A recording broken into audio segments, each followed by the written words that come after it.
हम लोग श्रीमद् भागवतम के तीसरे स्कंद के 7वें अध्याय के 10वें श्लोक को सुनेंगे। 9वें में आपने क्या सुना था, देखिएगा एक बार।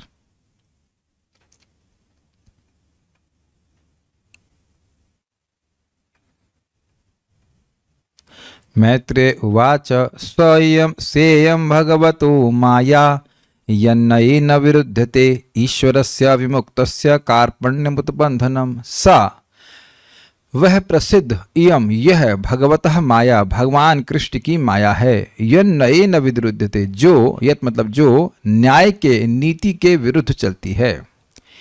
और इस कारण से ईश्वरस्य जो जीव अपने ज्ञान और आनंद को अनुभव करने में किंचित मात्र समर्थ है और जो विमुक्त है, जो कभी प्रकृति के गुणों के संग में होता नहीं है, तो उसका कार्पण्य अर्थात आनंद भ्रंश रूपी दैन्य और बंधन हो जाता है, अविद्या का बंधन हो जाता है।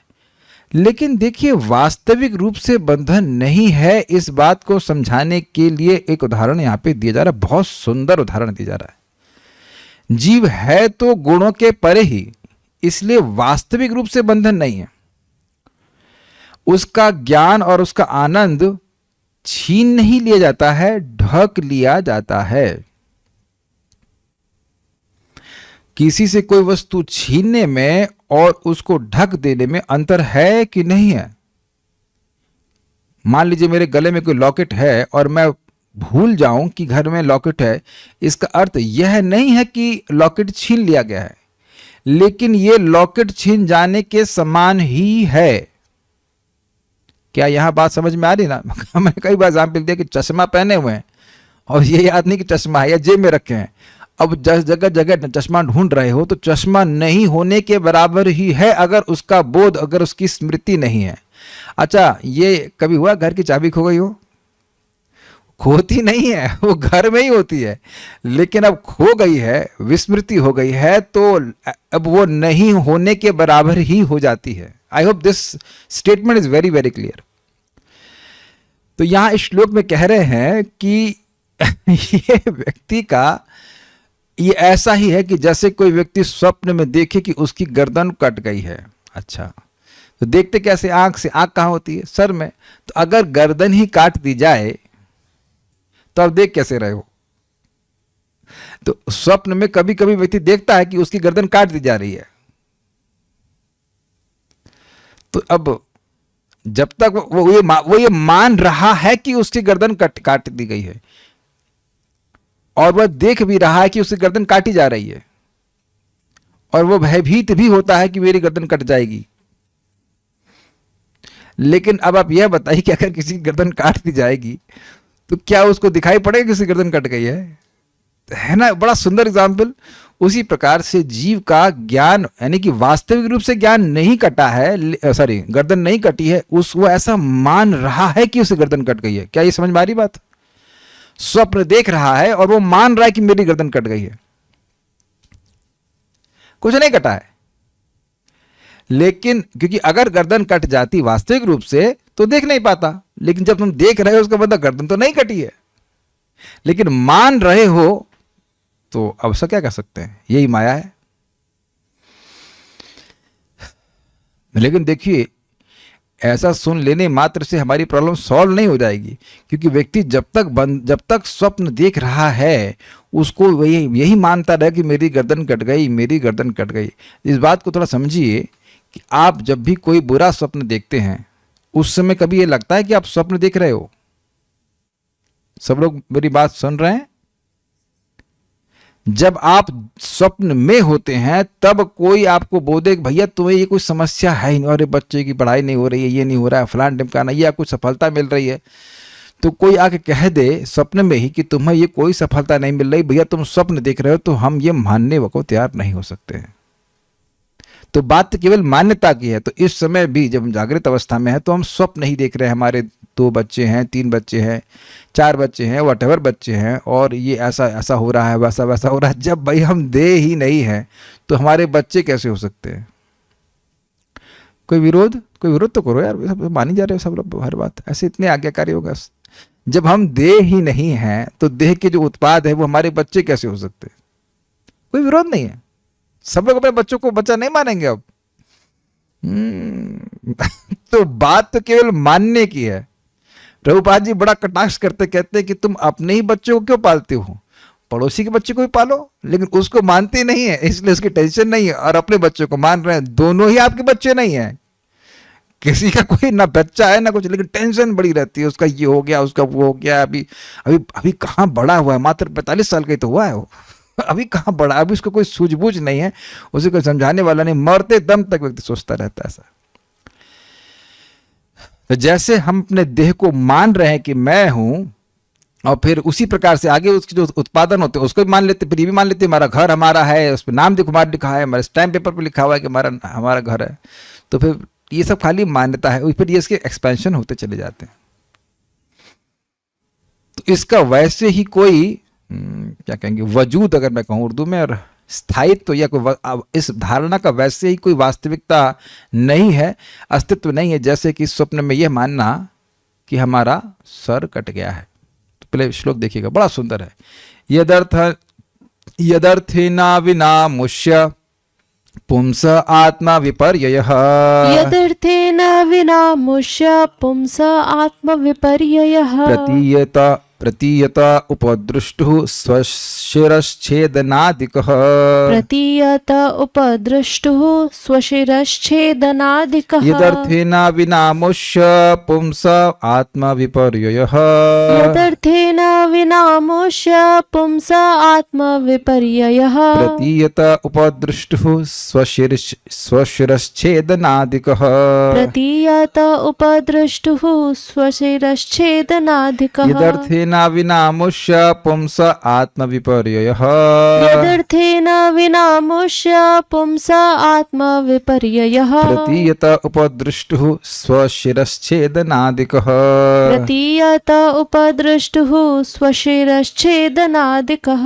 बोलिए। यदर्थेन विनामुष्य पुंस आत्मविपर्ययः, यदर्थेन विनामुष्य पुंसः आत्मविपर्ययः, प्रतीयत उपदृष्टुः स्वशिरश्छेदनादिकः, प्रतीयत उपदृष्टुः स्वशिरश्छेदनादिकः। जीव अपनी आत्म पहचान के विषय में संकट में रहता है, मतलब है कौन, उस बारे में बड़ी दिक्कत होती समझने में। उसके पास वास्तविक पृष्ठभूमि नहीं होती। ठीक उसी तरह जैसे स्वप्न देखने वाला व्यक्ति यह देखे कि उसका सिर काट लिया गया है, तो क्या यह वास्तविकता है? क्यों वास्तविकता नहीं है? क्योंकि अगर सर काट दिया गया वास्तविकता में तो व्यक्ति देख नहीं पाएगा, लेकिन फिर भी वह स्वप्न में देखता है। मतलब इसका मतलब है कि बिना कारण के यह मान रहा है कि उसका सर कट गया है, ये अर्थ है।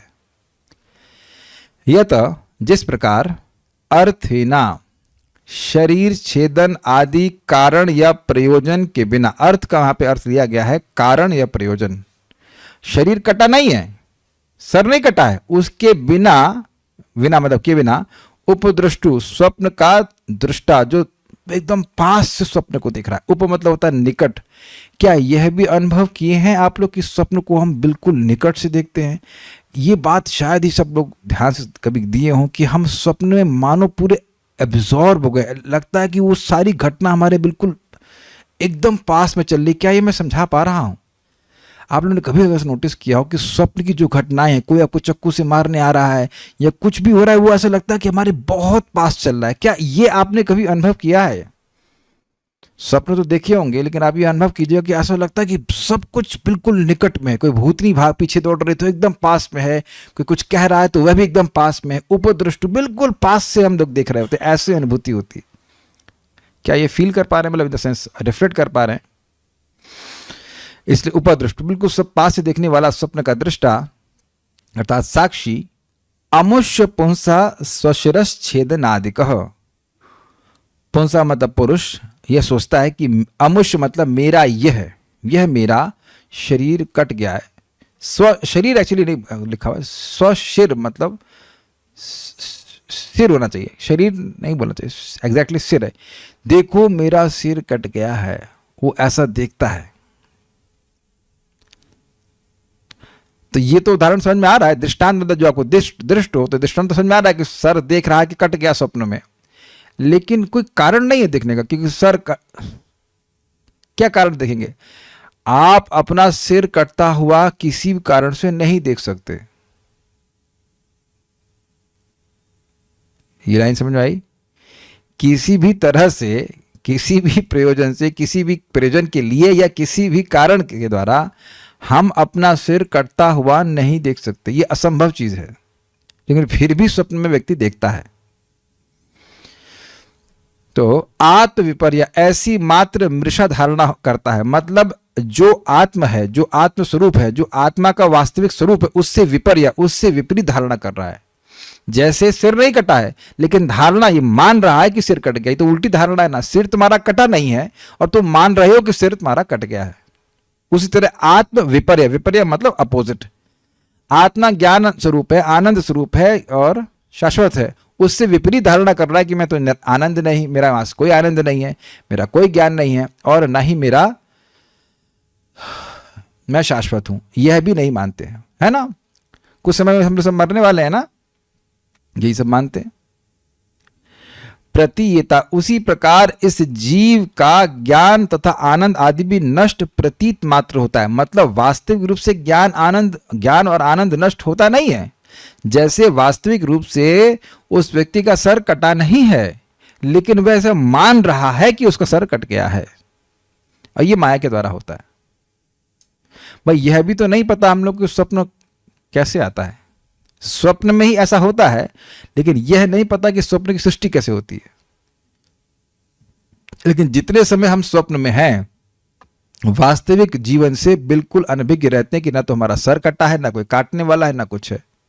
इसीलिए भगवान ने गीता में क्या कहा है, या एनम वेत्ति हंतारम यश्चैनम मन्यते हतम उभौ तौ न जानीतो उभौ तौ न विजानीतो नायम हंति न हन्यते। जो ये कहता है कि इस आत्मा को मैंने मारा है, या ये जो सोचता है कि मुझे मारा गया है, दोनों ही ठीक से नहीं जानते हैं, क्योंकि ना तो आत्मा को मारा जा सकता है और ना ही आत्मा को कोई मारता है। क्योंकि मारा नहीं जा सकता तो इसलिए कोई मार भी नहीं सकता, लेकिन स्वप्न की तरह चल रहा है। और जिस एक बात यहां समझ लेना चाहिए कि जैसे स्वप्न के बहुत सारे दृश्य, कोई भी दृश्य वास्तविक जीवन से न तो कोई प्रयोजन रखता है और न ही कोई लाभ प्रदान करने वाला है, उसी प्रकार से भौतिकतावाद में व्यक्ति एक के बाद एक उपलब्धि धारण करता रहे, उसका आत्मा से कोई संबंध नहीं होता और इस कारण से वह सुख का भी अनुभव नहीं कर सकता, न ही संतुष्टि का। कभी आपने अनुभव किया हो कि स्वप्न व्यक्ति भूख का अनुभव करता है अपने आप को, तो भूख अनुभव कर रहा है स्वप्न में, लेकिन उससे उसकी भूख शांत नहीं होती। वो देखता है कि मैं प्यासा हूं, मैं पानी पी रहा हूं, लेकिन प्यास नहीं बुझती। कभी देखा है आपने इस तरह से? हाँ, ऐसा होता है। और जब उठता है, उसको मान लीजिए प्यास लगी है तो पी लेता है, तो संतुष्टि हो जाती है। तो जागृत जीवन और स्वप्न के जीवन में कितना बड़ा भेद है। यद अर्थेन विना अमुष्य पुंसः आत्मपरयः, जिस प्रकार बिना अर्थ अर्थात बिना किसी कारण के, अर्थ है ना बिना मतलब बिना किसी कारण के, अमुष्य पुंसः यह मनुष्य आत्मविपर्य अपने से विपरीत धारणा करता है। उपदृष्टु प्रतीयता, उस स्वप्न के साक्षी को यह प्रतीत होता है स्वशिरस छेदनादिक, कि जिस प्रकार की उसका सिर काट दिया गया, उसको खाली प्रतीति होती है, शरीर में सिर नहीं कटता है, लेकिन वह मानता है कि सिर उसका कट गया। उसी प्रकार जोड़ लेना होगा, उसी प्रकार जीव यह सोचता है कि उसका ज्ञान और आनंद गायब हो गया है। लेकिन ध्यान दीजिएगा कि जब तक स्वप्न देख रहा है व्यक्ति, वो यही मानेगा कि उसका सिर कट गया है। सिर नहीं कटा है। समझा पा रहा हूं कि नहीं समझा पा रहा हूं?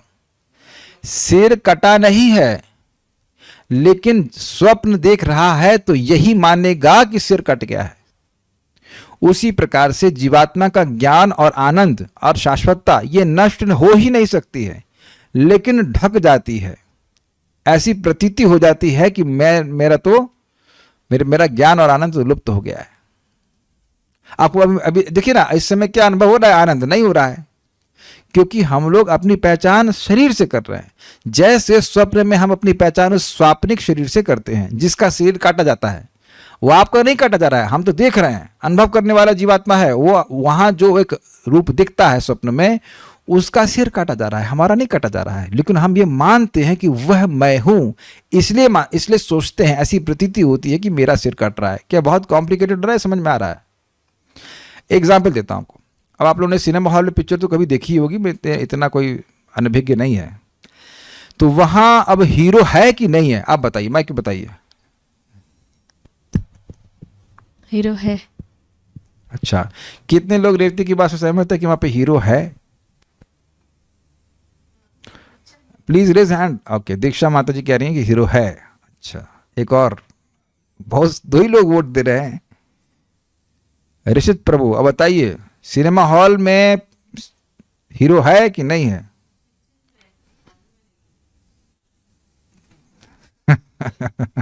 अब लोग सोचना शुरू करें तो लोग कंफ्यूज हो रहे हैं। वहां केवल रोशनी है। समझ में आया आपको? वहां वहां RGB, रेड ग्रीन और ब्लू लाइट के अलग अलग कॉम्बिनेशन होते हैं, उसी से वो कह रहे हैं वीडियो में है। अच्छा, वीडियो में है, कुछ नहीं है, कुछ नहीं है, केवल रोशनी है, लेकिन हम ये मान लेते हैं कि यहां पे हीरो है।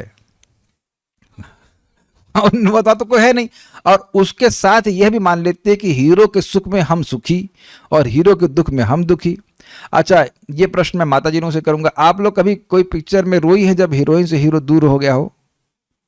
वो ये लोग सब कठोर हृदय की माता जी लगती हैं। एक आध 2 लोग रोई है लगता है। ओ, और ओके, तो अब आप समझ गए कि आपका उस हीरोइन से क्या, आपकी वो मतलब क्या चाची लगती है? व्हाट डू यू केयर, कोई मतलब नहीं है। है कि नहीं? नहीं ना मतलब, लेकिन आप इमोशनल हो जाते हैं। तो अब आप बताइए, अब आप ये बताइए, क्या आपका उस हीरोइन के दुख से जरा सा भी मतलब है? और तो जिस समय आप पिक्चर देख रहे हैं, हो सकता है हीरोइन कहीं होटल में खाना खा रही हो, मजे कर रही हो, तो वो तो अपना मजे कर रही हो और आप यार रो रहे हैं। है ना? तो वहां तो आप अपनी पहचान उस हीरोइन या हीरो के सुख दुख से कर रहे हैं कि नहीं कर रहे हैं? अब तो क्लियर हो रहा है ना? वो भी एक स्वप्न, वो भी देखिए, सिनेमा हॉल में जाके पिक्चर देखना भी एक स्वप्न जैसा ही है। जागृत जीवन को 2-3 घंटे के लिए भूल जाओ कि नौकरी करना है, पत्नी को ये संभालना है, बच्चे को ट्यूशन पढ़ाना है, कुछ वो सब भूलो, 2-3 घंटे के लिए भूलो, फिर आ जाओ काम करने के लिए। है ना? तो वहां रोने का कारण क्या है? आप हीरो हीरोइन को तो दोष नहीं दे सकते हैं। वो जो भी दृश्य दिखाया जा रहा है उससे हमारा कोई संबंध भी नहीं है, लेकिन हम अंधकार में कह सकते हैं अपना प्रोजेक्शन उसके ऊपर करते हैं। एक तो ऊपर से प्रोजेक्टर लाइट फेंक रहा है, और दूसरा आप अपना प्रोजेक्शन कर रहे हो कि ये हीरो मैं हूं। जब हीरो ने उसको किसी को मारा, मैंने मारा, पुरुष लोग सोचेंगे। हीरोइन सोचे हीरोइन जो है वो देखने वाली लड़की बन जाती है, और हीरो जो है वो लड़का बन जाता है। समझा पा रहा हूं मैं कुछ? उसी तरह स्वप्न में जो भी व्यक्ति जो कुछ भी दिख रहा है उससे हम अपनी पहचान कर लेते हैं, इसलिए व्यक्ति परेशान हो जाता है। नहीं तो हम कैसे देख सकते हैं कि हमारा सिर ही काटा जा रहा है? लेकिन मैं फिर वो एग्जाम्पल दे रहा हूं, फिर बात रिपीट कर रहा हूं, जब तक स्वप्न देख रहे हैं तब तक आपको यही लगेगा कि ये मैं हूं, ये पानी मैं पी रहा हूं, मुझको प्यास लग रही है। हेमराज प्रभु, शायद मैं सही बोल रहा हूं कि प्राणों की वजह से प्यास लगती है, गलत तो नहीं कह रहा हूं? यस, तो हेमराज प्रभु आयुर्वेद पढ़ते हैं, सही बता रहे हैं। भूख भी प्राणों को लगती है। कभी आपको लगा कि मेरे प्राणों को प्यास लग रही है? हमेशा यही सोचते हैं कि हमको प्यास लग रही है, क्या करेंगे? इसी बात को महाप्रभु ने कहा, जीव जागो जीव जागो, गोरा चांद बोले कतो निद्रा, जाओ माया पिशाचिरा कोले। हे जीव तुम जागो, हे जीव तुम जागो, कब तक तुम पिशाची माया की गोद में सोते रहोगे? एने छे औषधि माया नसीबार लागी, हरि नाम महामंत्र लाओ तुम्ही मागी। तो इस माया रूपी पिशाची की गोद से उठने का एक दवा है ये हरे कृष्ण मंत्र। तो जब हम लोग हरे कृष्ण मंत्र करते हैं, भागवतम को सुनते हैं, तो उसके द्वारा जो हमारा ज्ञान कवर्ड है, जो हम ये स्वप्नावस्था में है, वह धीरे धीरे स्वप्न टूटता है। इसीलिए होता क्या है, जो अपने जीवन में आप अनुभव करेंगे प्रैक्टिकली, कि माया के कार्यों में आपकी रुचि समाप्त होने लगती है, वो बिल्कुल डिसटेस्टफुल लगते हैं। जो बहुत से भक्तों के संग हो रहा होगा कि भगवान की बात सुनना अच्छा लगता है और ये दुनिया की बातें सुनना नहीं अच्छा लगता है, तो ये हमारी जागृत होने की प्रक्रिया का हाउ टू से सिम्टम है, that you like to hear about Krishna. और ये आप ही के संग नहीं होता, सब जो भी भक्ति कर रहा है, जो श्रवण कीर्तन में लग रहा है, उसका भगवान के प्रति भाव जागृत होने लगता है। जैसे फिर समझ लीजिए स्वप्न में वो व्यक्ति है, पति बच्चे सब हों, लेकिन वो पत्नी सो रही है, तो उसे कुछ भी नहीं पता कि पति और पत्नी के प्रति क्या, पति और बच्चों के प्रति क्या कर्तव्य है, वो हैं भी या नहीं। लेकिन जैसे जैसे वो जागृत हो जाएगी तो तुरंत उसका जो सहज प्रेम है पति और बच्चों के प्रति वह प्रकट हो जाता है। ये तो एग्जाम्पल बहुत सिंपल है। उसी बात को बोल रहे हैं, नित्य सिद्ध कृष्ण प्रेम साध्य को बुनोय श्रवण आदि शुद्ध चित्त कौरिबे उदय। सृष्टि करने के लिए नहीं बोल रहे हैं। जो भगवान के प्रति प्रेम है वह जीवात्मा के हृदय में पहले से ही है, लेकिन वो ढका हुआ है। तो अब जब भगवान के बारे में श्रवण कीर्तन करते हैं तो हृदय शुद्ध हो जाता है, तो वह उदित हो जाता है। उदित का मतलब सृष्टि नहीं होती है। सूर्य उदित होता है तो उसका मतलब ये नहीं कि सूर्य की सृष्टि होती है दिन, सूर्य है लेकिन वह प्रकट हो जाता है। उसी तरह से भगवान के प्रति जो हमारा भगवान का ज्ञान है, भगवान का बोध है, जो आनंद है, वह सब है लेकिन ढका हुआ है। जब हम श्रवण कीर्तन करते हैं तो हृदय साफ हो जाता है और वह प्रकट हो जाता है। I think this is very clear now, should be clear. इसलिए यह कहना कि मुझे प्रेम मिलेगा या नहीं मिलेगा ये गलत प्रश्न है। प्रेम तो आपका है ही ऑलरेडी, बस वह जागृत हो जाता है श्रीमद् भागवतम के श्रवण और भगवान के नाम जप के द्वारा। अब इतनी बात तो समझ में आ जाना चाहिए, इसमें तो कोई कठिनाई नहीं होनी चाहिए। इस जगत में भी आप देखते हैं कि व्यक्ति अलार्म के द्वारा उठता है, तो ये अलार्म है हरे कृष्ण मंत्र। श्रीधरी उपर्युक्त कथन में उदाहरण प्रस्तुत करते हुए मैत्रेय महर्षि कहते हैं, जिस तरह शिर छेदादि क्रिया के नहीं होने पर भी, यानी कि सर के नहीं कटने पर भी स्वप्न देखने वाले पुरुष को लगता है कि मेरा सिर कट गया, उसी तरह से बंधनादि के नहीं होने पर भी जीव को अज्ञान वशात बंधनादि की प्रतीति होती है। मतलब जीव का बंधन हो नहीं सकता है, वो कभी प्रकृति गुणों के वश में है नहीं वस्तुतः, लेकिन वो मान रहा है। सारार्थ दर्शनी, भगवान के पृष्ठ देश, पृष्ठ का मतलब पीठ, बैक साइड में, भगवान के पृष्ठ देश में अपने अनादि वैमुख्य द्वारा स्थित जीव का भगवान के ही पृष्ठ देश में स्थित अनादि अविद्या द्वारा ज्ञान विलुप्त हो जाता है और जीव के ऐसे करने का न तो कोई कारण है और न कोई प्रयोजन।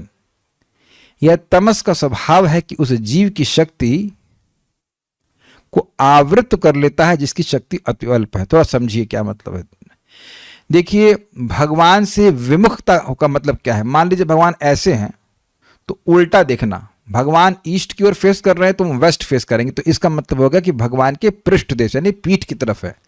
तो जो जीव भगवान से अनादिकाल से विमुख है तो भगवान के पीछे, पीठ के पीछे ही माया रहती है, तो उन्हीं को अविद्या अनादिकाल से पकड़ी हुई है। अब इसका कोई कारण नहीं है कि क्यों विमुख है, वह प्रश्न आप मत करो, लेकिन कि शास्त्र सिंपल कह रहा है कि हम अनादिकाल से विमुख हैं। क्योंकि अनादिकाल से विमुख है, भगवान के पीछे की ओर देख रहा है, इस कारण से माया पकड़ी हुई है। कृष्ण सूर्य सम माया है अंधकार, जहां कृष्ण तहां नहीं माया अधिकार। तो अगर हम कृष्ण के सम्मुख रहते हैं, अर्थात कृष्ण की सेवा में लगे रहते हैं, तो कोई संभावना ही नहीं है कि माया आपको पकड़े। माया का हमको पकड़ने का मतलब है कि हम कृष्ण की सेवा उस पॉइंट पे नहीं कर रहे होते हैं। दैट इज व्हाट इज माया। ये तो सब लोग समझते ही हैं। कृष्ण की सेवा करने वाले व्यक्ति को आप नहीं कह सकते कि वो माया में है। बहुत सिंपल है। अब ये प्रश्न होगा कि भाई ये कैसे कवर कर रहा था, कह रहे कोई कारण नहीं है, कोई प्रयोजन नहीं है, बिना अर्थ है ना, बिना अर्थ का जहां पर लिया गया है अर्थ। मैं पूछूं कि भाई जब सर कट नहीं रहा है तो यह क्यों देख रहे हो कि सर कट रहा है, तो क्या उत्तर होगा आपका? कोई कारण नहीं है। जब सर कट ही नहीं रहा है तो सर को कटता हुआ देखने का मतलब नहीं है। और अगर सर कट रहा है, सर कट गया, तो हम देख नहीं सकते हैं कि हमारा सर कट गया है।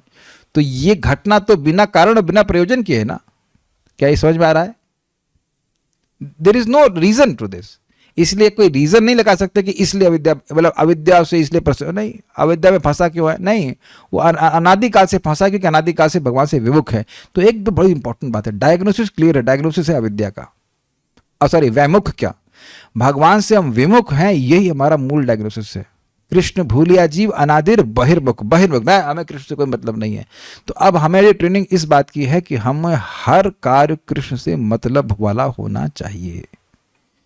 यही ट्रेनिंग हो रही है कि अपने जीवन में ये हम देख लें कि कृष्ण से हमारा बहिर्मुखता नहीं हो, कृष्ण से कृष्ण उन्मुखता हो, सेवोन्मुखे ही जीवादौ स्वयमेव स्फुरत था। जैसे कृष्ण से बहिर्मुख होने के कारण तमस उसको अपने आप ढक लेता है उसके ज्ञान को, ऐसे ही कृष्ण की सेवा की ओर उन्मुख होने से, कृष्ण को सुखी करने की भावना से युक्त होने से ज्ञान अपने आप प्रकाशित होता है। क्या प्रमाण है? तेषां सततयुक्तानां भजतां प्रीतिपूर्वकम तदामि बुद्धि योगम तम ये न माम उपयान्ति। जो लोग बड़ी प्रीतिपूर्वक मेरा भजन करते हैं, मतलब मेरे उन्मुख रहते हैं, सेवा की ओर लगे रहते हैं, सेवा में लगे रहते हैं, तो उनको मैं स्वयं ज्ञान प्रदान करता हूं। क्लियर है? जिसके द्वारा वह भगवान के पास आ सकते हैं। तो मूल अपने को अभ्यास करना है कि कृष्ण से बहिर्मुख नहीं होना, वही भोजन करना जो भगवान को अर्पण है, वही बात करना जो भगवान के संबंध में है, वही मंत्र उच्चारण करना जो भगवान को पसंद हो, वही कथा कहना जो भगवान को अच्छी लगती हो। I think very clear. संसिद्ध हरितोषणम, भगवान को संतुष्ट करते रहेंगे तो भगवान अपने आप इस अंधकार को नष्ट करते। क्या प्रमाण है? तेषामेवानुकंपार्थम अहम अज्ञानजं तमः नाश्यामि आत्मभावस्तु ज्ञान दीपेन भास्वता। दशमाध्याय 8, 9, 10, 11 श्लोक। कि जो भक्त भगवान के इस प्रकार से श्रवण कीर्तन में लगे रहते हैं तो भगवान प्रसन्न होकर स्वयं ही उनके हृदय से सारा ज्ञान नष्ट कर देते हैं। सिंपल, क्लियर जी। अच्छा, तमस किसको आवृत करता है? उस जीव की शक्ति को आवृत कर लेता है जिसकी शक्ति अति अल्प है। ये कौन सी शक्ति की बात है? ज्ञान और आनंद को अनुभव करने की शक्ति जो जीव की है वो अल्प मात्रा में है और उसको तमस ढक लेता है क्योंकि भगवान से वो विमुख है। माया के कारण पुंस अर्थात जीव का ज्ञान और आत्म विपर्य अर्थात आनंद का विलोप और थेना अर्थात कारण अथवा प्रयोजन के बिना प्रतीत होता है। क्या मतलब हुआ? जो उसका आनंद है उसकी जगह उसका उल्टा हो जाता है। उसे वह सोचता है कि मैं निरानंद हूं। और होता यह क्यों है? बिना अर्थेना अर्थात बिना किसी कारण के। अर्थ का अर्थ होता है कारण या प्रयोजन के। बिना किसी प्रयोजन के होता है, बिना किसी कारण के होता है। मेदिनी के अनुसार अर्थ के शाब्दिक अर्थ हैं इंद्रियों का विषय, धन, कारण। कारण यहां पे लिया गया है वस्तु, किसी शब्द का अर्थ, निवारण और प्रयोजन। तो यहां पे प्रयोजन अर्थ लिया गया है और कारण अर्थ लिया गया कि बिना किसी कारण के, बिना किसी प्रयोजन के जीव ऐसा सोच रहा है। इसके स्पष्ट विवरण हेतु एक दृष्टांत दिया गया है। दृष्टु अर्थात स्वप्न देखने वाला व्यक्ति अपने उप अर्थात निकट देखता है कि उसका सिर कटा हुआ है। ये समझा रहा था मैं कि स्वप्न में बिल्कुल घटना पास में होते हुए दिखती है, तथा यद्यपि उसका सिर अक्षत है तथापि स्वप्न की दशा में उसे अनुभव होता है कि उसका सिर कट गया। यही मैं आपको समझा रहा हूं लगातार। हमारे आनंद का नाश नहीं हुआ है, लेकिन ये जो माया के द्वारा बद्ध अवस्था है इसमें हम स्वप्न की तरह देख रहे हैं और स्वप्न देख रहे हैं और उसमें ये मान रहे हैं कि मैं ये देह हूं। तो देह के सुख दुख को अपना मान रहे हैं। जैसे हम स्वप्न में दिखने वाले शरीर के जो सुख दुख है, उसका सिर कट गया तो हम सोचते हैं कि हमारा सिर कट गया, उसी तरह की इस जगत इस देह के सुख को दुख को हम अपना मान रहे हैं। ये कटना ही नहीं तो आत्मा का कोई मतलब नहीं है इस देह से। अतः इसी प्रकार यद्यपि जीव के ज्ञान और आनंद का वास्तव में नाश नहीं होता, तथापि अविद्या की अवस्था में उससे इस नाश की प्रतीति होती है। इसीलिए देखिए, जब तक हम लोग भाव के स्तर पर नहीं है, हमें अपने स्वास्थ्य का ध्यान रखना पड़ता है। भाव स्तर पर जीव अविद्या से बिल्कुल परे चला जाता है। देह का धर्म उसको बिल्कुल प्रभावित नहीं करेगा। आप बीमार हो नहीं, उससे कोई मतलब नहीं, आप भजन कर लोगे। आपका मतलब का शरीर। लेकिन यहां ऐसा नहीं है कि हम अब बोल दें कि हम देह नहीं हैं और बस देह को बुखार होगा तब भी आप जप कर लेंगे। बुखार में जब अच्छा होता है क्या आप लोगों का? नहीं होता ना। तो इसलिए हम जिस रियलाइजेशन पे हैं उसी पे कार्य करना पड़ेगा। यद्यपि शास्त्र आप सुन रहे हो, क्या मैं समझा पा रहा हूं? भूख लगती तो कहां भजन हो पाता है? तो भूख लगेगी तो खाना खाना पड़ेगा। लेकिन आप देखिए रूप गोस्वामी जी को, उनको याद भी नहीं रहता था खाना कब खाया है। यस, रघुनाथ दास गोस्वामी जी, रूप गोस्वामी जी, सनातन गोस्वामी।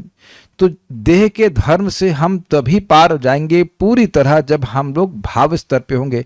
उससे पहले तक, ये शब्द भक्ति ठाकुर जी के हैं, उससे पहले तक हम सभी लोगों को अपने स्वास्थ्य का ध्यान रखना पड़ेगा। यद्यपि हम देह नहीं हैं, लेकिन इस समय हमें अनुभव होता है यही कि हम देह हैं, और इस कारण से देह में अगर गड़बड़ सड़बड़ होता है तो हमारा भजन भी डिस्टर्ब होता है। तो युक्त वैराग्य का आश्रय लेकर के कि भाई ये देह हमको हमारे भजन को डिस्टर्ब करेगा, इसकी सेवा करनी पड़ती है। ये कान खोल के सुन लीजिए, ज़्यादा नहीं बोलिएगा कि हम देह नहीं है तो हम देह का ध्यान नहीं रखेंगे, फिर आपका भजन का भी ध्यान नहीं रख पाएंगे। परम पूज्य राधानाथ महाराज बता रहे थे कि प्रभुपाद जी भी, he was also taking care of his body. Morning walk पे जाते थे, रोज जाते थे प्रभुपाद।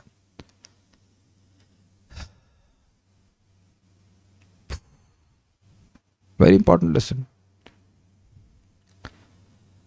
तो क्योंकि हमको ऐसी प्रतीति होती है कि जो देह संग हो रहा है वो हमारे संग हो रहा है। जिस दिन वो होना बंद हो जाएगा तो कोई दिक्कत नहीं है। जैसे आप फिर समझ लीजिए, जैसे स्वप्न से आप बाहर आ जाते हैं तो स्वप्न की कोई घटना प्रभावित नहीं करती ना। कोई व्यक्ति से आप सोल्यूशन नहीं मांगते कि स्वप्न में जो हो रहा था उसका क्या सोल्यूशन है। मैं समझा पा रहा हूं? कभी कभी किसी को स्वप्न आता है कि भाई वो नौकरी नहीं लग रही है। अब नौकरी नहीं लग रही है, उसकी समस्या का समाधान आप जग करके नहीं करते हो क्योंकि वो समस्या थी ही नहीं। लेकिन जब तक नहीं जगे हैं तब तक उसमें आप देखो कि हम लोग वो सोचते रहते कैसे नौकरी लगेगी, यहाँ नहीं लग रही, वहाँ जाऊँगा, वहाँ नहीं लग रही। यस, अभिनिवेश होता है और इसलिए हमारा अभी अनिवेश है। तो इसलिए भगवान ने बड़ा स्पष्ट कहा है, इसीलिए भगवान ने कहा युक्त हार विहारस्य युक्त चेष्टस्य कर्मसु युक्त सपनावबोधस्य योगो भवति दुःखः। जो अपने खाने पीने में, सोने में मॉडरेट है, रेगुलेटेड है, वही योग का अभ्यास कर सकता है। ऐसा नहीं कि अब आज आप 2 घंटा सोएंगे उसके बाद कल जप कर लेंगे, ऐसा नहीं होगा। Please try to understand the gravity of this. धीरे धीरे करके व्यक्ति माया से बाहर आता है ना। स्वप्न में भी धीरे धीरे करके हम लोग बाहर आते हैं। सोने और चांदी का तेज अंधकार द्वारा नष्ट नहीं होता। कितना सुंदर एग्जाम्पल है। अभी तो केवल आवृत हो जाता है, अर्थात ढक जाता है। तथा जैसे एक बहुत चमकीली पद्मराग नामक मणि अंधकार को भी नष्ट कर देती है, वैसे ही भक्त का भक्ति परक जीवन अविद्या को भी नष्ट कर देता है। समझ में आ गया? हरे कृष्णा कृष्ण कृष्ण हरे हरे, हरे राम राम राम हरे हरे। तो जितनी बार हम भगवान का नाम बोल रहे हैं, जितनी बार भागवत पढ़ रहे हैं, जितनी बार जाप कर रहे हैं, तो कुछ मात्रा में हमारी जो अविद्या है उसका नाश होता चला जाता है। क्रमशः क्रमशः क्रमशः क्रमशः नष्ट होता चला जाता है। और आप इसको स्वयं अनुभव करेंगे। जिन अनर्थों से व्यक्ति प्रारंभ में जूझ रहा होता है, अगर वह अपराध नहीं करता है, एटलीस्ट अवॉइड करता है अपराधों को, तो भक्ति में उसको बहुत लाभ दिखता है, बहुत तीव्रता से लाभ दिखता है। और देखता है कि वह अनर्थों से, वो अनर्थ ऐसे गायब हो जाते हैं जैसे कभी थे ही नहीं, है ना। बहुत से लोग तो बिल्कुल, और मान लो कभी एक ज़माने में, मतलब पूर्व जन्म में चाय पीते होंगे, आई डोंट नो, चाय पी रहे होंगे, तो इस जन्म में अब चाय भी पी जाती है क्या? हमें नहीं पता इस ग्रुप में कितने लोग चाय पी रहे हैं, लेकिन जिनकी चाय छूटी है तो अब छूट ही गई है, दोबारा वो अब नहीं पीने वाले। जिनका प्याज लहसुन छूट गया है तो वह उसका संकल्प भी नहीं आता। मुझे उम्मीद है कि आपको प्याज के छल्ले जो आप छोले के ऊपर डाल के खाते थे वो याद तभी आ रहे हैं जब मैं बोल रहा हूं, है ना। सब मुस्कुरा रहे हैं, सबने खाया है। तो आप समझ सकते हैं कि कोई स्पृहा नहीं होती। Can't you see this? Can't you see this? और ये सब बिल्कुल ऑटो मोड पे हो रहा है। आप जब करना शुरू करते हो, धड़ धड़ धड़ धड़ सब समाप्त चला जाता है। अनर्थ उपशमो साक्षात भक्ति योगम अधोक्षजे। लेकिन ये होता वैसे है जैसे कमल का पुष्प है, उसकी 100 पत्ते हैं। मान लीजिए 100 पत्ते वाला कोई कमल है, तो अगर आप उसको सुई से छेदेंगे तो पहला 1, दूसरा, तीसरा, चौथा, 15 ऐसे करके कह सकते हैं कि तुरंत छेद गया, लेकिन वह एक के बाद एक छेदता जाता है। तो जैसे जैसे हम भक्ति में प्रगति करते जाते हैं, वैसे वैसे अविद्या का नाश होता जाता है। जैसे हमने सुना है, स्यात् कृष्ण नाम चरितादिसिताप्य विद्या पित्तोपतप्त रसनस्य नरोचिकानु किन्त्वादरादनुदिनं खलु सैव जुष्टा स्वाद्विक्रमाद् भवति तद्गद मूल हंत्री। भगवान कृष्ण के नाम, स्वरूप और चरित आदि तो बिल्कुल शुद्ध अर्थात मिश्री की तरह मीठे हैं, लेकिन जिस व्यक्ति की जिह्वा अविद्या रूपी पित्त के रोग से ग्रसित है, यानी कि जॉन्डिस से, उसको ये कड़वे लगते हैं। लेकिन कितने आश्चर्य की बात है, अगर आदर पूर्वक और रोज इनका सेवन किया जाता है, अर्थात भगवान के नाम रूप गुण आदि का, तो ये अविद्या रूपी रोग मूल से ठीक समाप्त हो जाता है। तो यहाँ पे एक बात बड़ी स्पष्ट है, अविद्या के ही कारण नाम और रूप आदि भगवान के अच्छे नहीं लग रहे, एक। दूसरा, ये क्रम से ही नष्ट होता है। भगवान चाहे तो एक क्षण में भी नष्ट कर सकते हैं, लेकिन वो करते नहीं हो, क्रमशः होता है, धीरे धीरे धीरे धीरे करके अंधकार नष्ट होता है। जैसे सूर्य धीरे धीरे उगता है, एकदम सूर्य नहीं उग जाता है, क्लियर। लेकिन ये प्रोसेस फॉरवर्ड है, फॉरवर्ड बैकवर्ड नहीं है, फॉरवर्ड फॉरवर्ड फॉरवर्ड ही है। लेकिन एक बात जो अब क्लास में है वही लोग इस बात को समझ सकते हैं, साधना मतलब एक दिन और 29 दिन नहीं, यह नहीं होता है। जो लोग आए हैं वही सुन पाएंगे, जो नहीं आए हैं उनको कैसे सुनाऊंगा मैं। इस ध्यान से सुन लीजिए, शब्द क्या है यहाँ पे, अनुदिनम। अनुदिनम का मतलब है एक भी दिन गैप नहीं होना चाहिए, अनलेस यू आर लाइक सिक और something. It is not guest appearance. अगर नाम में रुचि उत्पन्न करना चाहते हैं, कथा में रुचि उत्पन्न करना चाहते हैं, तो ये नहीं कि 10 दिन में एक बार सुन रहे हैं, वो भी ठीक है, लेकिन उसको साधना नहीं कहा जाता। किसी चीज को रोज करते हैं तो उसका स्थायी प्रभाव होता है। स्थायी प्रभाव क्या है, अविद्या मूल से ही हट जाएगी। कथा नहीं सुन रहे तो कुछ तो और कर रहे हैं ना, और सब काफी चांस है कि वह कृष्ण भावना भावित न हो। ये केवल विवेक दिया जा रहा है, कोई किसी को हम डांट वांट कुछ भी नहीं रहे हैं, हम आपको समझा रहे हैं बात। Sadhana means it has to be done regularly, every day, तब उसका रिजल्ट आपको प्रत्यक्ष दिखाई पड़ेगा, डे आफ्टर डे। और वो रोज तभी कर पाएगा जब उसका रोज करने का संकल्प हो, और वो भी संकल्प तभी बनेगा जब उसको महत्व समझे, और महत्व तभी समझेगा जब वो सुने, और सुनने के लिए ही भगवान ने मनुष्य जीवन दिया है। ये सब केवल विवेक की बातें हैं, बस इसमें कोई डांटना फाटना कुछ नहीं है। वो कहे कि मैं इसकी वजह से कर नहीं पा रहा, मैं उसकी वजह से कर नहीं पा रहा हूं, तो तुम भूल ही गए हो कि तुम साधक हो। You have forgotten that you are a sadhak. साधक मतलब रोज, हफ्ते में कोई एक दिन प्रैक्टिस करके क्रिकेट का स्टार नहीं बन सकता है। कपिल देव, मैं मतलब बॉलर की बात कर रहा हूं, कपिल देव भगवान के नहीं, वो क्या एक हफ्ते में एक बार प्रैक्टिस करते थे? क्या उसको प्रैक्टिस कहा जाएगा? हफ्ते में एक बार प्रैक्टिस करेंगे? प्लीज कोई विरोध करिए ना। मैथमेटिक्स को पढ़ाओ तो हफ्ते में एक बार पढ़े, और कहीं भैया हम जो है अब इसमें हम बीएससी कर लेंगे मैथमेटिक्स में, तो भैया कर लेना, बीएससी करके दिखा देना सर। क्यों भाई, कोई है आप ऐसा पहलवान कोई सब्जेक्ट में अच्छा नंबर लेके आया, हफ्ते में बार पढ़ता हूं? नंबर ले आना एक अलग बात है, चलो नंबर तो कुछ लोग कुंजी पढ़ के ले आते हैं, लेकिन उस विषय का आपको ज्ञान नहीं हो सकता है हफ्ते में एक बार पढ़ करके। ये जब विवेक दिया जा रहा है तो हर व्यक्ति को इंडिविजुअली ग्रहण करना हो, चाहे बगल वाला ग्रहण करे या ना करे। एक बात, जो लोग नियमित रूप से क्लास सुनते हैं वे अनुभव करेंगे कि क्लास बड़ी आसानी से समझ में आ जाती है, और कोई हफ्ते में एक बार आए, कभी देख ले इंस्पेक्शन करने के लिए कि चल रहा है कि नहीं, उसे कुछ नहीं पकड़ में आएगा कि मैं क्या बोल रहा हूँ यहाँ पे, या फिर बहुत कम, और थोड़ा बहुत पुण्य कमाने के लिए आ सकता है। But if you really want to do sadhana means every day. Obviously थोड़ा बहुत ऊपर नीचे हो सकता है, लेकिन day after day every day, तभी मिलेगा आपको एक स्थायी प्रभाव। ठीक है, तो यहां मैं क्यों वो सब बातें बोल रहा था? भक्त का भक्ति परक जीवन अविद्या को भी नष्ट कर देता है। जैसे कहा गया है कि भाई भगवान का नाम बोलना और भगवान का प्रसाद ग्रहण करने से व्यक्ति को ज्ञान प्रकाशित होता है। अब कोई हफ्ते में एक बार प्रसाद खाए और बाकी टाइम भोग खाता रहे, तो क्या उससे प्रकाशित होगा? बकवास है। तुम बकवास कैसे कह दिए? कैसे तो उसे कह दिए? पहले उसको अप्लाई तो करो। आप देखो, किसी भी हम आयुर्वेद के डॉक्टर को से पूछते हैं तो दवा रोज खाने के लिए बोलता है। यहाँ पे हैं हेमराज जी, तो बताइए, आप भी तो आयुर्वेद के व्यक्ति ही हैं, तो क्या यहाँ आप लोग हैं कि नहीं? इधर कहाँ गए? हाँ इस ईयर, तो क्या ऐसे बोलते हैं हफ्ते में एक दिन दवा खाओ? आप रोज दवा खानी पड़ती, श्रद्धा से विश्वास से परहेज करना पड़ता है, तब आपको स्थायी स्वास्थ्य लाभ मिलता है। सीधी सी बात है। और प्लीज ध्यान रखिए, जब हम अस्पताल जाते हैं तो हम किसी से नहीं पूछते ए तू दवा खा रहा है क्या? आज तक कभी पूछे? मैं ऐसी बात कर रहा हूं कि आप लोग विरोध कर ही नहीं सकते। आज तक आप कभी नहीं पूछेंगे आप भी दवा खा रहे हैं, आप खाली पूछते आपको लाभ हुआ है क्या? तो जो रोज खाए वो लाभ होगा, लेकिन आप उससे यह नहीं पूछते कि आप रोज दवा खा रहे हो क्या। आप देख रहे हैं कि इस बात को आप काट ही नहीं सकते, क्योंकि आपने से कभी किया ही नहीं है। आपको दवा मिलती है, खाना शुरू कर देते हैं। खुद ठीक होना चाहते हो तो रोज खाना शुरू करते हो। सीधी सी बात है।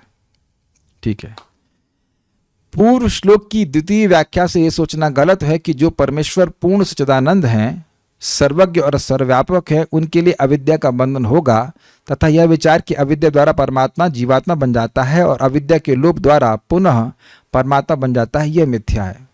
हमने सुना था कि 3.7.5 की व्याख्या हो कि भाई परमात्मा तो पूर्णतः मुक्त है, तो उन्हें माया का बंधन कैसे लगता है, तो ये बात ही गलत है। तो उसको इस श्लोक में नहीं घटित करेंगे आप। किंतु जीव जो भगवान की तटस्थ शक्ति है, चित्त कण है, कॉन्शियस कण है, भगवान की भांति चैतन्य है, किंतु अपूर्ण ज्ञान वाला कण होने के कारण विलग भी है। मतलब कॉन्शियस है लेकिन पूर्णता कॉन्शियस नहीं कि वो अपने आप तमस को जीत लेगा। ऐसे जीव का अविद्या द्वारा बंधन भी असत्य है। ऐसे जीव का अविद्या का बंधन भी असत्य है। भगवान अब तो अविद्या से नहीं ही बंधते हैं, लेकिन जीव का भी अविद्या का बंधन असत्य है। असत्य है क्यों? क्योंकि उसका ज्ञान और आनंद कभी समाप्त नहीं होता है, केवल ढक लिया जाता है।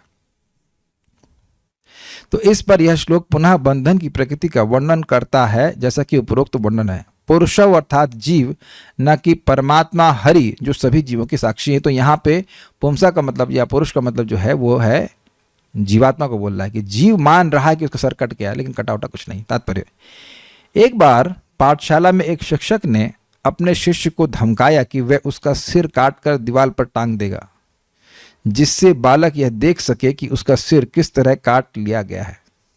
अब ये बात संभव नहीं है। तुम्हारा सिर काट के रख दूंगा, देख रहा, तुम दिखाऊंगा तुमको। तो अरे तो अब मेरा सिर काट के रख दोगे तुम, मैं देखूंगा कैसे? लेकिन केवल डराने के लिए है। वह बालक डर गया और उसने शैतानी करनी बंद कर दी। इसी तरह शुद्ध आत्मा के कष्ट तथा उसकी आत्म पहचान का व्यवधान भगवान की बहिरंगा शक्ति द्वारा ही नियंत्रित होते हैं। क्यों? यह शक्ति उन शैतान जीवों को नियंत्रित करती है जो भगवान की इच्छा के विरुद्ध जाना चाहते हैं। तो बिल्कुल एकदम क्लियर हो रहा है श्लोक से कि भगवान के विरुद्ध जाना हमें छोड़ना पड़ेगा, तब माया हमको परेशान नहीं करेगी। वस्तुतः जीव के लिए ना तो कोई बंधन है न कष्ट, न ही वह कभी अपनी शुद्ध चेतना गंवाता है। अपनी शुद्ध चेतना में जब भी वह अपनी स्थिति के विषय में कुछ गंभीरता से सोचता है, तो उसकी समझ में आ सकता है कि वह सदैव परमेश्वर की कृपा पर आश्रित है और परमेश्वर से एकाकार होने का उसका प्रयास मिथ्या मोह है। इसको समझिए। मैं किन किन चीज़ों पर डिपेंड हूँ? हवा पे हूँ, अग्नि सूर्य पे हूँ, जल पे हूँ, आकाश पे हूँ, पृथ्वी पे हूँ। आप देख सकते हैं कि सारे तत्व जो हैं इनकी सृष्टि मैं नहीं किया हूं। मेरी आंख मैं नहीं बनाया, मेरा सर मैंने नहीं बनाया, लीवर और शरीर का कोई अंग मैं नहीं बनाया। तो हम शास्त्र सुनते हैं सब भगवान बना के दिए हैं। तो इस समय जब मैं पूरी तरह भगवान पर निर्भर हूं, तो उसको स्वीकार क्यों ना कर लूं? क्यों मैं अलग से भोक्ता बनने का प्रयास करूं? बद्ध अवस्था में भी मैं देख रहा हूं कि मैं पूरी तरह भगवान पर निर्भर हूं, अपनी बुद्धि के लिए, अपने मन के लिए, अपने शरीर के लिए, है कि नहीं? ये सब चीजें मुझे दी गई हैं और जहां मैं रह रहा हूं वह स्थान भी मेरा नहीं है। हम ये केवल मान लेते हैं कि जिस घर को हमारा नाम पर लिख दिया है कुछ अन्य लोगों ने, वह मेरा है। ये केवल मान्यता मात्र है, आपका है कुछ भी नहीं। क्या स्वीकार है सबको? I hope it is acceptable. कोई घर किसी का कुछ नहीं है। जिन बच्चों के पिताजी का नाम उन घर है, वह भी यह मानते हैं कि वह अपने घर में रह रहे हैं, यद्यपि घर उनके नाम नहीं है। Is that acceptable as well? है ना? वो पिताजी आपके नाम पे तो नहीं किए, वो तो आप उनके नाम है, लेकिन आप वहां मान ही रहे हैं कि ये घर मेरा है। खाली मान्यता की बात है बस ये। तो यह स्वीकार करें कि हम लोग भगवान पर पूरी तरह से आश्रित हैं। तो एकाकार मतलब जब हम भोक्ता बनने का प्रयास करते हैं तो हम भगवान बनने का प्रयास कर रहे हैं। ये गलत है। भगवान बनने का प्रयास करने से पहले तो हमें स्वतंत्र होना पड़ेगा ना। भगवान तो स्वराट है, तो हम किस मामले में स्वराट हैं? किसी मामले में भी स्वराट नहीं है। तो इस प्रकार की भावना करना कि मैं एंजॉयर हूं, ये गलत है और इसी कारण माया हमको परेशान करती है। तो ये सुन करके समझ करके व्यक्ति को ऐसे कार्य त्यागने चाहिए जिसमें वह भोक्ता की भावना से ग्रसित हो। आम लाया, बहुत अच्छी बात है। आम किसको दिया? भगवान को दिया, फिर ग्रहण करो बस। तो माया नहीं परेशान करेगी। आम लाए और खा गए तो भगवान आपको, माया को खास दुख देगी। तुमने काम तो आम किया है, लेकिन तुम्हें दुख खास मिलेगा कि तुम भगवान को आम अर्पण नहीं किए। अच्छा, भक्त तो यह अनुभव कर रहे हैं कि कृष्ण को समर्पित जीवन से मन में शांति आई है। यस, जबकि बाह्य रूप से देखा जाए, अगर आप तिलक विलक ना लगाएं तो कार्य तो सेम ही है ना, खाना पीना सोना, बट अपने जीवन में एक नैसर्गिक प्राकृतिक शांति का अनुभव करते हैं जो कि समाव उधर पहले नहीं थी। प्रैक्टिकल देख लीजिए, कार्य वही कर रहे हैं, वही आम खा रहे हैं, वही दाल चावल खा रहे हैं, कुछ ऐसे कोई पकवान अलग तो नहीं बना रहे हैं, बल्कि और सादा हो गया थोड़ा सा ना, 2 आइटम चले गए ना उसमें से, प्याज और लहसुन तो वह भी चले गए। तो अब आप देख रहे हैं कि जीवन अधिक शांत अनुभव करते हैं, बिकॉज कृष्ण इस प्रकार के जीवन से संतुष्ट होते हैं। सिंपल। हम केवल अब ये स्वीकार कर रहे हैं कि हम भगवान आप पर आश्रित हैं। आश्रित तो पहले भी थे, खाली स्वीकार कर ले रहे हैं तो उससे काम बन जाता है बस। जीव जन्म जन्मांतर में भौतिक प्रकृति पर मिथ्या ही प्रभुत्व जताने का और भौतिक जगत का प्रभु बनने का प्रयास करता है, जबकि क्या होता है, वो काम क्रोध लोभ मोह माद और मात्सर्य का सेवक होता है, वह प्रभु नहीं होता कभी।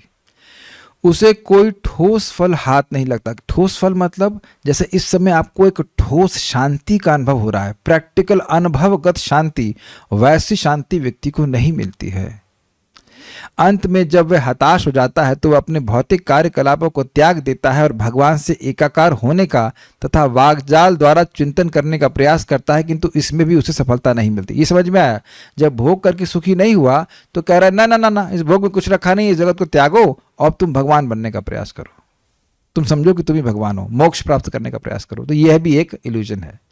ये सारे कार्य माया शक्ति के आदेश अनुसार संपन्न किए जाते हैं। इस अनुभव की तुलना स्वप्न में किसी मनुष्य द्वारा अपना सिर काटे जाने के अनुभव से की गई है। जिस व्यक्ति का सिर काटा जाता है वह भी देखता है कि उसका सिर काट लिया है गया है। यदि किसी मनुष्य का सिर काट लिया जाए तो वह देखने की शक्ति खो देता है। अतएव यदि कोई मनुष्य यह देखता है कि उसका सिर काट लिया गया तो उसका अर्थ यह हुआ कि उसने उसी तरह सोचा है जैसा कि व्यामोह में, मतलब इल्यूजन में ये सोच रहा है कि वो काट लिया गया, नहीं काट सकता। इसी तरह शाश्वत रूप से जीव परमेश्वर के अधीन होता है और यह ज्ञान उसके पास रहता है, किंतु वह कृत्रिम रूप से सोचता है कि वह स्वयं ईश्वर है, और यद्यपि वह ईश्वर है तथापि माया के कारण वह अपना ज्ञान खो चुका है। ये क्या बोल गए प्रभुपाद? देखिए, प्रभुपाद यहाँ पे मायावादियों की धारणा का विरोध कर रहे हैं। भाई, तुम अगर भगवान थे तो माया ने कैसे पकड़ा? है कि नहीं? भगवान को तो माया पकड़ती नहीं है। तो वो कहते हैं कि हम पहले भगवान थे लेकिन माया ने पकड़ लिया इसलिए हम भूल गए हैं। तो ये बात निरर्थक है। वैसे ही जैसे कोई कहे कि मेरा सर मैंने अपने सिर को कटते हुए देखा, ये विरोधास्पद बात है। जब तुम भगवान थे तो माया ने तुम कैसे पकड़ लिया? Got it? ये कृत्रिम रूप से सोचने वाली बात है ये। लेकिन जो वास्तविक ज्ञान है वो ये कि मैं कृष्ण का सेवक हूँ। देखिए, नाम जप करने से, कथा सुनते रहेंगे, हृदय हृदय पवित्र हो जाएगा तो व्यक्ति को अनुभव होने लगता है कि ये इस दुनिया का मैं नहीं हूँ, आई बिलोंग टू कृष्णा। इसे कहते हैं भगवान के प्रति ममता जागृत होना कि मैं कृष्ण का हूँ और कृष्ण मेरे। ये ज्ञान नैसर्गिक रूप से जीवात्मा का है। इसके ऊपर ढकाव हो गया है मिथ्या अहंकार का कि मैं पुरुष हूँ, मैं स्त्री हूँ, मैं ये हूँ, मैं वो हूँ और मैं इस जगत का भोक्ता हूँ। यह है कृत्रिम भावना। इस विचारधारा का कोई अर्थ नहीं है, जिस तरह अपने सिर को कटता हुआ देखने का कोई अर्थ नहीं है। यही प्रक्रिया है जिससे ज्ञान ढका रहता है। चूंकि जीव की यह कृत्रिम विद्रोही दशा उसे सारे कष्ट प्रदान करती है, अतः यह समझना चाहिए कि उसे भगवत भक्त के रूप में अपना सामान्य जीवन ग्रहण करना है और ईश्वर होने की भ्रांत धारणा से मुक्त होना है। समझ में आ गई बात? मैं भोक्ता नहीं हूं, मैं कंट्रोलर नहीं हूं, मैं सेवक हूं। ये स्वीकार कर ले, मैं कृष्ण का सेवक हूं। जीव कृष्ण दास कर ले यही विश्वास तो और कोई दुख नहीं। मैं कृष्ण का सेवक हूं, मुझे कृष्ण की सेवा करनी है, कृष्ण की ही सेवा करनी है, भक्तों की ही सेवा करनी है। ये बात मान ले तो कोई दुख नहीं आएगा, क्योंकि सारे दुख आ रहे हैं भगवान के प्रति विरोध में चलने से, भगवान की भक्ति नहीं करने से। सिंपल। अपने को ईश्वर सोचने की तथाकथित मुक्ति अविद्या का अंतिम प्रतिफल है, जिससे जीव पाश में बंधता है। क्या मतलब हुआ? कुछ लोग कहते हैं कि मोक्ष प्राप्त करने के बाद हम भगवान बन जाएंगे, तो ये भगवान बन जाएंगे यही तो बंधन का कारण था। तो जब तुम तो अजीब सी बात है, मुक्त होकर तुम भगवान बनने का प्रयास कर रहे हो तो तुम और बंधन में पड़ जाओगे। मोक्ष का मतलब है, वास्तविक मोक्ष का मतलब है मुक्ति हित्वा अन्यथा रूपेण, मुक्ति हित्वा अन्यथा रूपेण स्वरूपेण अवस्थिति। मुक्ति का मतलब है अन्य रूपों को त्याग कर कि मैं ये हूं मैं वो हूं, अपने स्वरूप में स्थित हो कृष्ण के सेवक के रूप में, तो व्यक्ति मुक्त हो जाता है, और नहीं तो और बंधन में पड़ता रहेगा। क्लियर? निष्कर्ष यह है कि भगवान की नित्य दिव्य सेवा से वंचित जीव कई प्रकार से मोहग्रस्त होता है। जो लोग भगवान की सेवा नहीं करते हैं तो अलग अलग प्रकार से मोहित होते हैं। मैं शेर हूं, मैं कुत्ता हूं, मैं गीदड़ हूं, मैं सियार हूं, मैं ये हूं, मैं देवता हूं, मैं नरक में हूं, यहां हूं, वहां हूं। ये मोह है। जो नहीं है वो मानना, उसको मोह कहा जाता है। अपने बद्ध जीवन तक में वह भगवान का नित्य दास रहता है। This is brilliant. केहो माने केहो ना माने सबाय तुम्हार दास।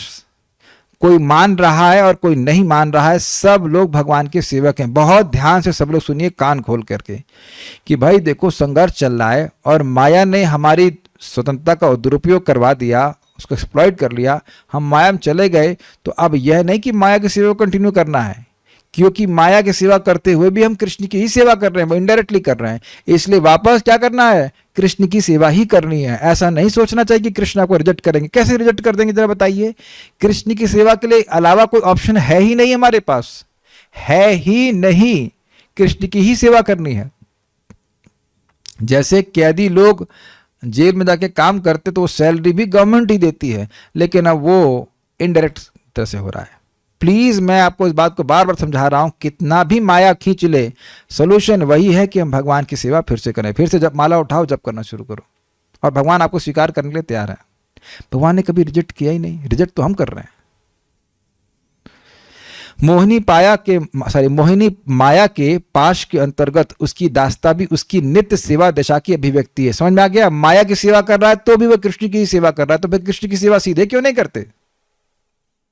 और ना ही हम किसी भक्त को रिजेक्ट करेंगे और वो माया में पड़ गया, वापस सेवा करना चाहता, आओ क्या दिक्कत है, सेवा करो, कथा में आओ, जप करो।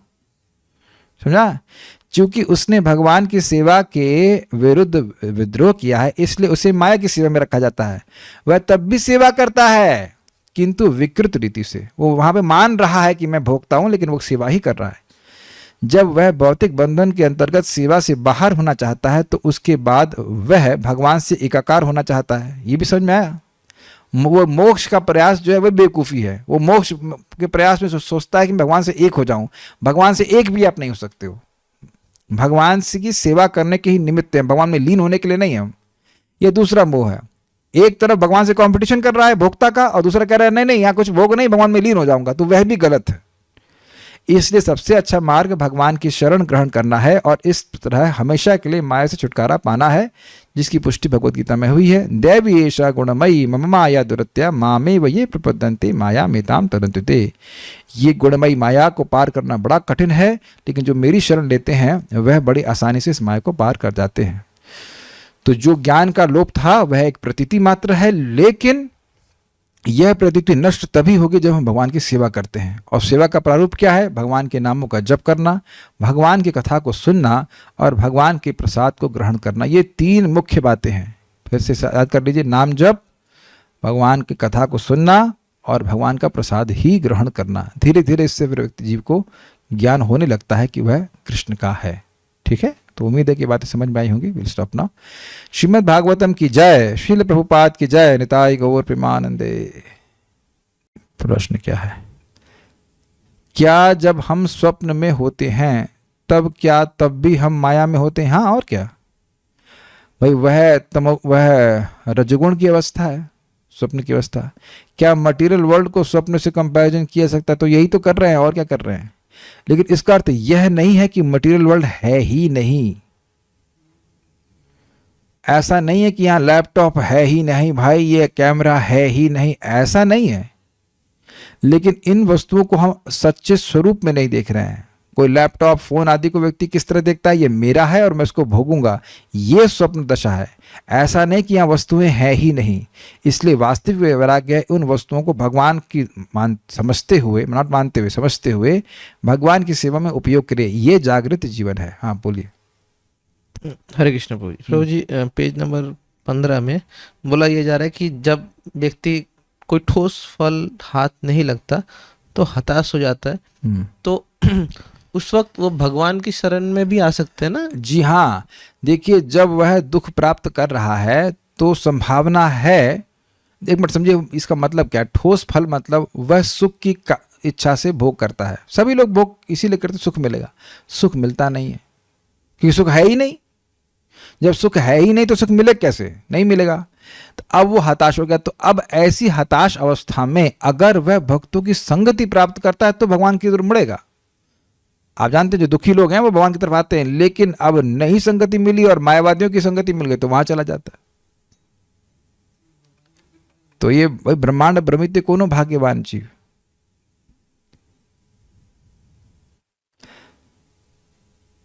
मैं एक बात द्वारा सुना, एक भक्त द्वारा सुना था कि भगवान हमारे कारण हमारे कर्म का स्वप्न में भी नाश कर देते हैं, क्या ये सत्य है? स्वप्न से ये याद आया, ये अच्छा प्रश्न आपने किया है। ये 4थे स्कंद में है।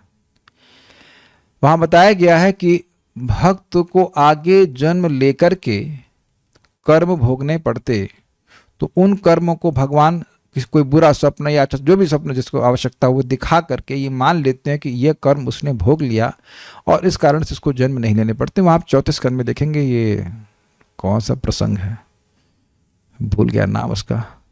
एक बहुत बड़ा प्रसंग है, नाम पी से शुरू होता है, भूल गया ना। पृथु नहीं, उसके 4था स्कंद है। बहुत बड़ा एक राजा को कहानी सुनाई जाती है एक नारद जी के द्वारा। पुरंजन, यस, पुरंजन उपाख्यान में ही आता है। बहुत बड़ा प्रसंग है, बहुत बड़ा चैप्टर है, 75 श्लोक है उसमें है। तो पुरंजन उपाख्यान में प्रभुपाद अपने तात्पर्य में समझाते हैं। That's okay, but that's a different point, so will stop now. So